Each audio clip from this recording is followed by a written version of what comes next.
Olá, vamos para mais um Visão Parlamentar? Você já sabe, aqui a gente fala o que pensam e também o que fazem os deputados estaduais mineiros. Nosso convidado é o deputado delegado Cristiano Xavier, do PSD. Deputado, obrigada pela presença. Meia horinha aí para o pessoal de casa se inteirar do seu mandato, quais são as suas prioridades. Tá legal? Ok. Então vamos lá. O assunto segurança pública. O deputado atuou por mais de 20 anos na Polícia Civil e vai falar pra gente o que ele pensa sobre a ação policial no Rio de Janeiro e os reflexos em Minas Gerais. Também sobre a possibilidade de classificar a facção criminosa como terrorista. O deputado é incansável na busca por recursos para as forças policiais. É autor da lei que possibilita empresário ter desconto no ICMS ao investir no aparelhamento policial. Ele tem outras propostas também para aumentar recursos de combate ao crime.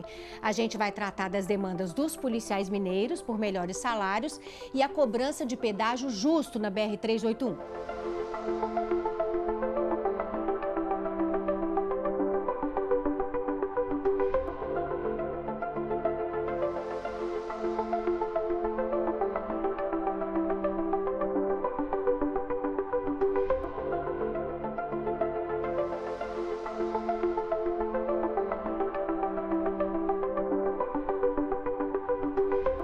Então, deputado, vamos começar pela ação policial no Rio de Janeiro, porque acho que todo mundo ficou muito impressionado e eu acho que é importante a gente ouvir de quem entende do assunto, explicar para a gente. A gente tem umas imagens aqui. Então, foram 121 mortos, sendo 4 policiais. Segundo o governo do Rio, dos 115 mortos, 97 possuem passagem criminal, a maioria por tráfico e homicídio. 95% tinha vínculo comprovado com o Comando Vermelho. O senhor que atuou na polícia, o que o senhor achou da operação? Isso aí, ontem mesmo eu estava com o superintendente geral de polícia e falei, nossa senhora, que dificuldade, né? 2.500 policiais escalados na semana para uma operação dessa envergadura com um risco de morte, né, iminente. Ele falou, Cristiano, isso é a vida do dia a dia dos policiais do Rio de Janeiro, isso é comum lá, isso é o dia a dia. Aí o outro colega nosso estava falando assim, inclusive eu estava conversando com um que eu estava subindo o Caveirão em um dos aglomerados, e eles tomando tiro e batendo papo, contando como é que foi o final de semana e trocando tiro. É totalmente surreal o que a gente vê que acontece no estado do Rio de Janeiro e São Paulo também, infelizmente muito próximo da gente. Essa operação, na verdade, passou da hora de acontecer, né, porque estava saindo de todos os limites. A gente viu algumas situações anteriores, moradores sendo amarrados no carro, arrastados, eles julgando um cemitério clandestino, numa vala lá de mais de 30 metros, estava totalmente sem lei, esculhambado. Então, foi uma resposta do Estado.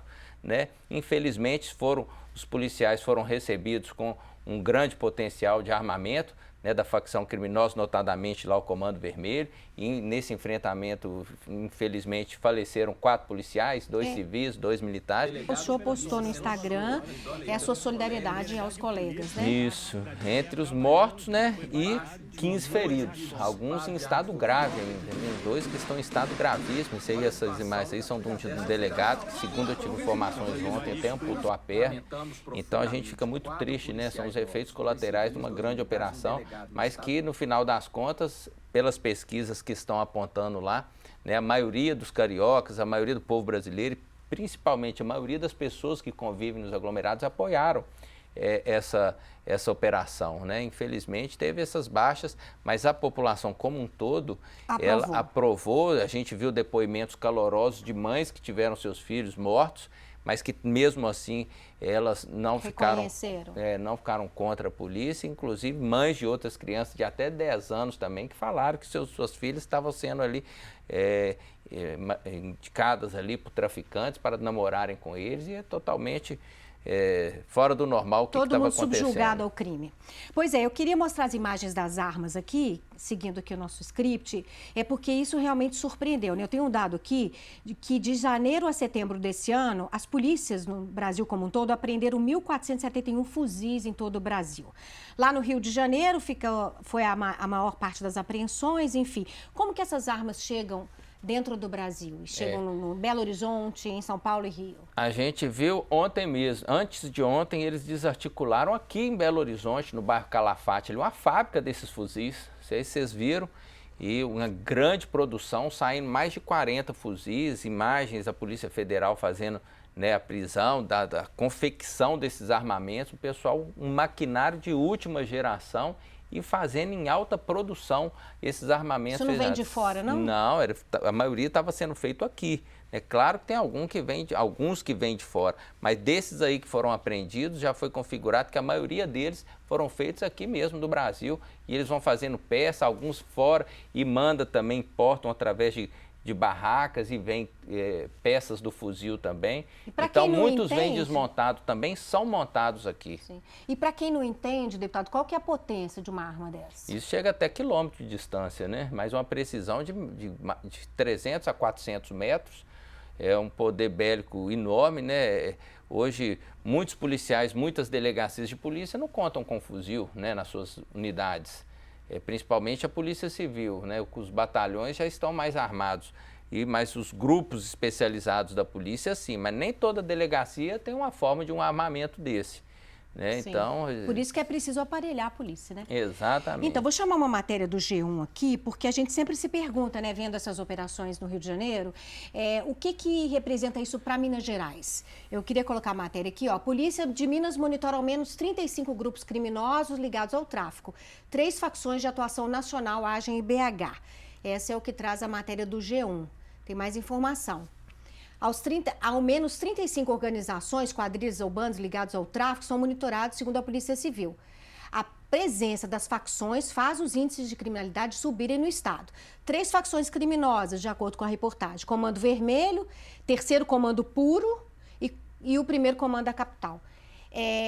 Como é que a Polícia Mineira age em relação a essa vinda desses grupos, dessas facções para Minas Gerais? Estão aqui, né? Já estão aqui, principalmente quando teve aquela operação em 2011, que as unidades pacificadoras, né, UPPs do Rio de Janeiro foram se instalando e houve aquela grande operação também, até mesmo no Alemão, que a gente tem aquela imagem folclórica dos criminosos fugindo. Ali teve uma grande migração deles e como Minas Gerais é uma cidade, né, limítrofe ao lado, muitos vieram parar aqui. De lá para cá aumentou muito os índices dessas facções criminosas aqui. Hoje, para você ter ideia, né, nas divisas ali, Juiz de Fora, do sul de Minas, os próprios presídios já são faccionados. Quando prende uma pessoa, tem que saber de qual grupo que ela faz parte, porque esses grupos não podem ficar na mesma cela também, até para preservar a vida deles, enfim. E aqui era acostumado só com bando. O bando do bairro tal, a gangue do fulano de tal, mas essas facções foram tomando conta, né, desses bandos, desses comandos também que já eram de Minas Gerais e dessas grandes facções criminosas que já têm aí ramificações em todo o Brasil. É um trabalho hercúleo, né, que a polícia tem que fazer para que as coisas não fiquem tão graves como já está no Rio de Janeiro, fora de controle, no estado de São Paulo. Minas Gerais, infelizmente, a gente tem visto de forma cotidiana também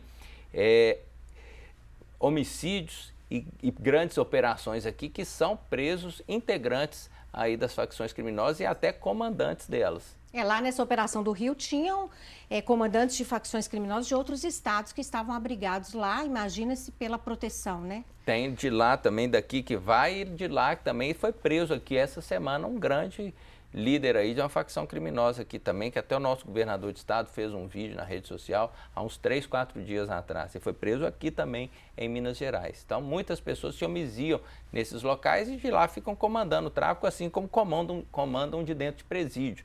E uma das primeiras ações do governador lá do Rio de Janeiro foi também tirar aqueles 10 líderes das facções criminosas e mandar eles para presídios federais fora do estado do Rio de Janeiro, e que foi feito, né? Porque aí eles tiram Exatamente, da concentração. tenta dificultar a comunicação, né? Para que eles possam comandar de dentro do presídio essas ações do lado de fora. Uma das formas que tem se discutido, né, um pouco até polêmico ou não, de se tratar essas facções criminosas, e existe um projeto de lei na Câmara dos Deputados para transformar essas facções criminosas em terroristas, porque a lei brasileira contra o terrorismo ela é mais eficaz, ela é mais dura. O que o senhor pensa a respeito disso? Eu acho que tudo que for feito para agravar, principalmente esses crimes, aí tem que ser feito. A gente viu nos últimos anos aí uma frouxidão dessas legislações. Você vê que poucos anos atrás não existia trem de tornozeleira eletrônica, não existia audiência de custódia e não existia esse tanto de indulto que tem. Pois é, eu queria que Isso você explicasse direitinho, porque no imaginário popular, né, a polícia sempre fala que a polícia prende, a justiça solta. Exatamente. O que há de verdade nisso? Exatamente, porque uma coisa é a pena em concreto, né? O crime de homicídio, agora está tendo essa lei aí para aumentar a qualificadora do crime de homicídio contra os agentes da Força de Segurança de 20 a 40 anos. Mas quando o cara vai preso, ele cumpre determinado tempo no regime fechado e depois começa a regressão dos regimes.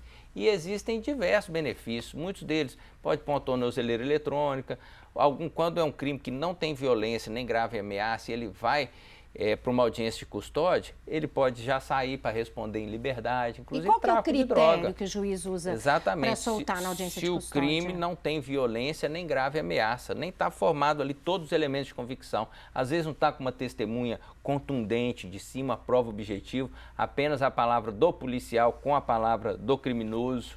Isso tudo influencia numa decisão, numa audiência de custódia. E o que o senhor pensa sobre isso? Quem que quer hoje em dia ser testemunha de alguma coisa? Me fala. Ainda mais naquele primeiro momento eu da era investigação, delegado né? de homicídio de Santa Luzia, teve um homicídio lá dentro de uma sala de aula, tinha 15 pessoas dentro da sala de aula, o cara entrou lá, cara limpo, deu 10 tiros no cara.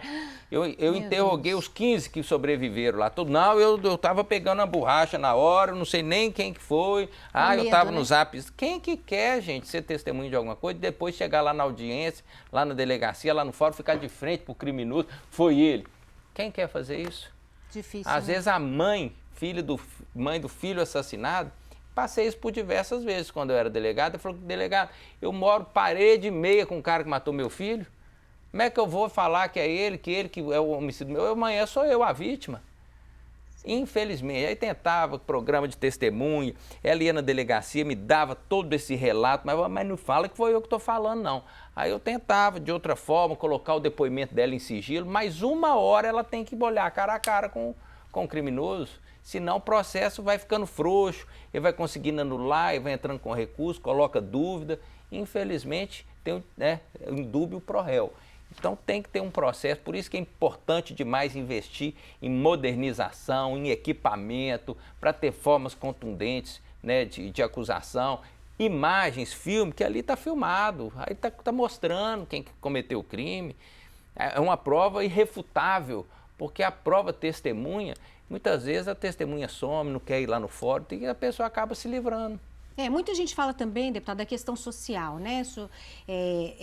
Que essas pessoas, esses meninos que são aliciados para o crime, que é preciso que se olhe para eles, que se criem alternativas para que eles não entrem no crime. Isso acho que também faz parte do combo, tem que vir tudo junto, a repressão policial, mas também cuidar dessas pessoas. Não, com certeza, né? A presença do Estado, o Estado tem que se fazer presente. E hoje, infelizmente, né, as mães, muito saindo aí para o trabalho e tudo, acaba não conseguindo também ficar de olho no menino o tempo todo. Aí acaba caindo numa má companhia. Como o menino não vai preso, não tem as mesmas rigidez de uma penalidade de um crime cometido, eles utilizam os menores para fazer o crime. Quando é criança, então, menor de 12 anos, aí que não dá nada mesmo assim, e aí eles ficam colocando essas crianças para começar no mundo do crime. E como aliciam, são crianças, né, deputado? muitas vezes ali que não tem nada e tal, então eles dão um tênis novo, dão uma camisa, se empodera eles, deixa ele como importante, e como o menino pelo outro lado não está tendo esse respaldo do Estado e tal, ele acaba influenciando e indo mesmo para o mundo do crime, infelizmente. Tem que ser par a par também com isso, né? Deputado, agora vamos falar dessa questão. O senhor falou da importância do aparelhamento da polícia. O senhor é um incansável na busca de recursos para melhorar a ação policial. E agora, como parlamentar, o senhor tem essa capacidade de conseguir, né, levantar recursos. O senhor é autor de uma lei que cria o Programa de Incentivo ao Aparelhamento das Forças de Segurança, o PSEG, que é uma espécie de lei Rouanet. Ou seja, se o empresário quiser investir 5% do ICMS nas forças de segurança, ele consegue esse desconto. De onde surgiu essa ideia? Exatamente. Segurança pública se faz com duas coisas, né? Uma polícia preparada, com efetivo e também aparelhada. Precisa de ter essas duas coisas, né? Precisa ter gente e precisa ter os equipamentos. Nós temos lutado muito aí, porque tem a lei de responsabilidade fiscal, que não deixa a gente fazer muito concurso, e nós estamos com um efetivo muito baixo, Mas, vamos falar disso também. Mas a gente pode investir em tecnologia, em equipamento. Eu dei um equipamento, uma emenda parlamentar de R$300 mil lá para a cidade de Lavras, um equipamento que chama Celebrite. Faz decodificação de telefone, faz análise de vínculo, ajuda na modernização para efetuar grandes operações, principalmente quebrando sigilos telefônicos. Nós mandamos esse equipamento para lá, eles fizeram uma grande operação lá, uns 3 meses atrás, prender 30 criminosos, numa vezada só. Aí a delegada deu uma entrevista, gente, graças a Deus, esse equipamento aqui que nos ajudou, porque se a gente não tivesse esse equipamento moderno que permitisse a gente fazer toda essa análise de vínculo, a gente não desencadearia essa operação. O que eu quero dizer com isso? Precisa chegar um equipamento desse em todas as unidades policiais. Sim. Nós precisamos de laboratórios de lavagem de dinheiro em todas as delegacias regionais. Hoje não dá para viver mais sem isso, então precisa de investimento. No laboratório eles conseguem rastrear onde que o dinheiro foi. COAF, uma série de ações e protocolos que rastreiam dinheiro, que pegam essas situações. E isso se faz com investimento. A situação do Estado hoje, isso a gente sabe, não é confortável, não tem investimento direto na segurança pública. Então essa lei está dando muito certo no Estado do Rio Grande do Sul e inclusive muitos delegados me pediram, delegado, vamos fazer igual no Rio Grande do Sul, porque lá o dinheiro chega direto para a segurança. É isso aí que você diz, é como se fosse uma lei Rouanet. O industriário, o comerciário, ele pode descontar até 5% do valor devido do ICMS dele e colocar direto no fundo, no programa de incentivo ao aparelhamento. Só no ano passado foram mais de 120 milhões de reais investidos nas polícias lá do estado do Rio Grande do Sul. Só isso aí já são mais de 400 viaturas, novos equipamentos, armamentos.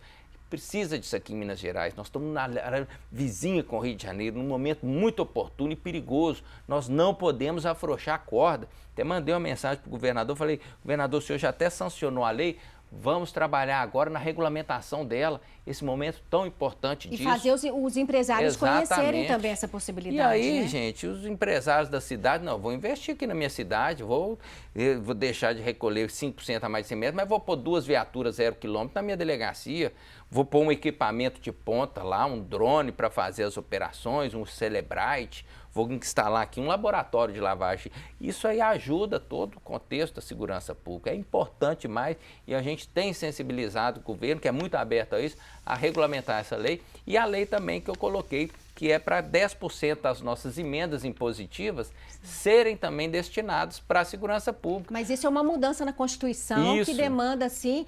uma PEC, uma proposta de emenda constitucional. Eu consegui a assinatura de mais de 40 colegas deputados. Hoje é obrigatório a gente pôr 50% é livre e 50% na saúde.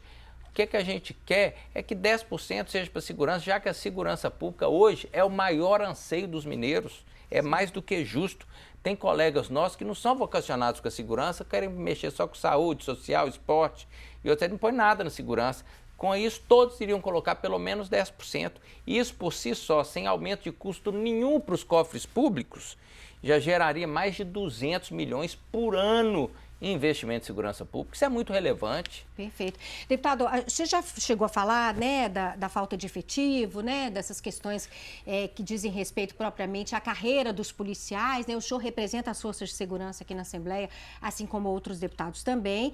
E a gente sabe dessa luta que é conseguir salários melhores, recomposição salarial de 40%. Não conseguiram chegar ainda nessa perda salarial de acordo com os policiais, né, que tiveram ao longo dos anos e tal.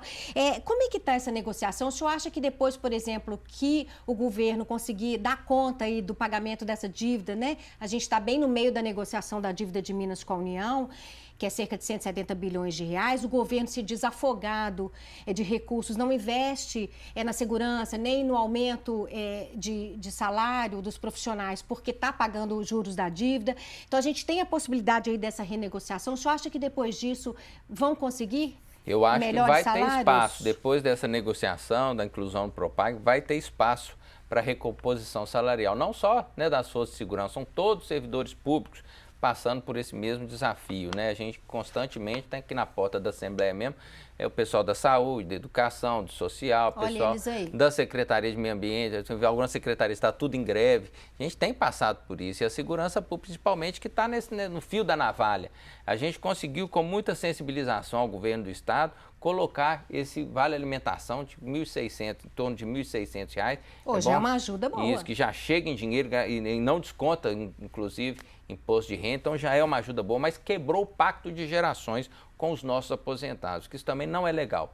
Né? Hoje nós temos 4 auxílios. Porque quem está na ativa recebe o vale alimentação, mas quem está aposentado não. No momento que o aposentado é o momento que mais ele está precisando também, que ele está precisando do remédio, está precisando de várias outras coisas. E também esses auxílios fardamento, que hoje são 4, né? Aumentaram também os auxílios fardamentos, apesar de não ter dado a recomposição, mas também não chegam nos aposentados. Então a gente tem feito conversa e trabalhado para ver se a gente unifica, como que a gente vai fazer isso e, claro, buscando sempre a recomposição salarial. Não tem uma oportunidade que eu estou com o governo, que a gente está com a liderança de governo, que a gente fala sobre a necessidade dessa recomposição salarial e principalmente da recomposição do nosso efetivo, que também está precisando muito de policiais na carreira e que hoje está muito pouco as delegacias vazias e a gente precisa fazer mais concurso público para a Polícia Civil, principalmente, que é a força de segurança mais defasada. E para a gente ter uma prisão lá na frente, a gente precisa de uma boa investigação.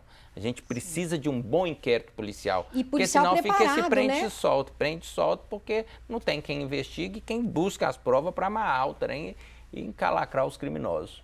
Tá ótimo. Deputado, podemos mudar um pouquinho de assunto aqui? O senhor também tem um trabalho, o senhor também é contra a instalação de pedágios nas estradas mineiras sem contrapartida. A gente tem até um post no Instagram. O seguinte é a história. O senhor representou no Ministério Público Federal um pedido de liminar para suspender os pedágios abusivos, segundo o senhor, na BR-381. O que está de errado na BR-381? Eles estão colocando pedágio, mas não tem nenhuma contrapartida? Exatamente, isso é o principal e maior gargalo rodoviário do Brasil, é a 381. Aquilo ali não existe, aquilo ali todo mundo conhece, é conhecida como a rodovia da morte. E aquilo é um assinte à população. Quem vai para ali, para chegar até Caeté, a pessoa gasta 2 horas. É difícil um dia ali que não tenha um acidente grave. Aí eles fizeram essa privatização, essa concessão lá e pegaram lotes, né, da rodovia que já estavam duplicados, que já tinha ponte, já estava melhor, passaram uma tinta lá e estão começando a cobrar um pedágio absurdo, R$ 15,50. Aí você anda 10 minutos e já cai na 381, que nem acostamento tem, tudo esburacado, não tem iluminação, não tem nada. E esse gargalo enorme ali por causa das ocupações que vieram, né, de acordo com os anos, de forma irregular nas margens. E também agora já está para entrar em atividade mais 3 praças de pedágio, todas elas muito caras. Ali de Caeté R$ 15,50, a de João Molevade R$ 12,90, já está pagando também. E agora mais 2, né, Jaguaraçu, Novo Oriente. O motorista fica e tem mais bravo de pagar. E caro também, e é muito caro, sem lógica nenhuma. O caminhão paga até R$ 150. Você colocou os preços dos pedágios. Tem caminhão aí trucado que paga até R$ 150. Ali em Nova União tem um pessoal que vende banana. Ele é conhecido como campeão de venda de banana. Eles vão para o Ceasa 3 vezes por semana. Aí o cara paga 150 para ir, 150 para voltar. Por semana, ele vai 3 vezes e está gastando R$ 900 por semana para vender banana. Por mês, o dono da bananeira lá está gastando quase R$ 4.000. Nunca tem lucro mais nenhum, não. Então o negócio está quebrando todo mundo. Então a gente tem entrado na justiça, porque apesar disso a estrada está ruim. Porque a Assembleia aprovou recentemente a criação da Artemig, né, que é a Agência Reguladora dos Transportes, né? Os deputados aprovaram que a Artemig vem exatamente para isso, para fiscalizar esses contratos de concessão, né? E principalmente federais. E o que está virando maior sacanagem também, esse tanto de radar, ué. Eles, além disso, diz que agora eles vão colocar 60 radares nela. E eles gostam de colocar escondido. É nas curvas, é ali para sacanear mesmo. Eu entrei com um projeto de lei aqui para colocar uma iluminação em cada radar. Você vai ali para o lado de Lafayette, de Janeiro, eles já são todos sujos assim de minério, você não vê nada. Aí você tem que ficar dando aquelas freadas bruscas, você tem 70, você freia, você não sabe se o trem é 40, se o trem é 30, se o trem é 60. Sai de 110 para 40 no segundo. Aí, gente, isso aí virou armadilha. Então, quer pôr radar, mas então vão pôr que é o radar, vão falar uma placa grande que é tanto e vão pôr uma luz piscando assim para falar que tem radar que tem essa luz piscando. Sim, se o objetivo é a pessoa reduzir a velocidade, não teria agora problema, tem 90% deles não tem luz nenhuma. Eu queria falar assim, virou uma fábrica de multa isso aí, ué. Só que em Belo Horizonte, tanto de radar que eles colocaram ali no Novo Anel, que eles municipalizaram, mais de 40 E aqui recebe milhões de reais. A arrecadação de radar, de multa, de Belo Horizonte é maior que a arrecadação toda de Santa Luzia no ano todo. É um trem assim, assustador, o tanto que eles recebem. Tem um ali na porta do túnel ali, da Cristiano Machado, que é campeão, recebe milhões ali. Loucura. Deputado, só para a gente encerrar, foi aprovado na Câmara Municipal de Belo Horizonte, essa semana, a obrigatoriedade do cardápio físico. Isso. E o senhor tem um projeto de lei a respeito disso, aí seria no âmbito estadual. E por quê, deputado? As pessoas estão, os idosos, as pessoas ficam constrangidas porque chegam no restaurante e só apresentam, às vezes nem celular tem, você tem que ter o celular para ter acesso ao cardápio. Fala um pouquinho para a gente Exatamente. disso. A gente já tem esse projeto de lei mais antigo e nós somos surpreendidos ontem com essa boa notícia, né, que Belo Horizonte aprovou. É a dificuldade. Eu, então, como presidente da Frente Parlamentar em Defesa dos Idosos, a gente sente isso no dia a dia, a dificuldade. Muitos não andam nem com celular, ou tem aquele celular que não tem nem aqueles nada, antigos, não lê QR Code, se tem, ainda tem que saber mexer, essa dificuldade não é nada. O que a gente pede é que acabe com os cardápios digitais, não. É que dê a opção, pelo menos um cardápio, cada estabelecimento dê, porque a pessoa não quer mexer com aquilo ali, que a pessoa tenha a possibilidade de ter um cardápio ali na mão.